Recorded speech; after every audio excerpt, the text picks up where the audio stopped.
سلام همه.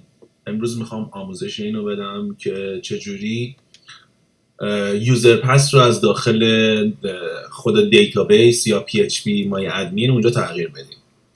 خب اول وارد سی پنل اون سایت مورد نظرمون میشیم. بعد وقتی که وارد سی پنل شدیم گزینه‌ای هست به اسم PHP مای ادمین. روی این گزینه ما کلیک میکنیم. وارد PHP مای ادمین میشیم و لیست دیتابیس هایی که وجود داره رو اونجا میتونیم مشاهده کنیم. روی دیتابیسی که مد نظرمون هست کلیک میکنیم و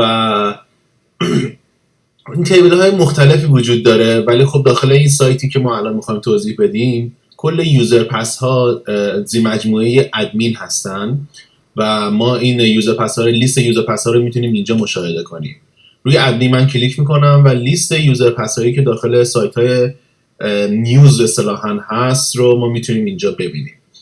خب به طور مثال یکی از یوزر پس ها که حالا این یوزر پس خودم هست، من اینو ادیت میکنم. بعد از ادیت کردن گزینه پسورد رو اینجا ما میتونیم ببینیم. گزینه پسورد رو من اینجا به طور مثال پسورد رو عوض میکنم و حتما فانکشنش رو باید روی MD5 بذاریم. برای تغییر پسورد حتما باید پسورد روی MD5 باشه. بعد از اینکه دیگه نیاز نیست که تیبل دیگر رو تغییر بدیم، گو رو میزنیم.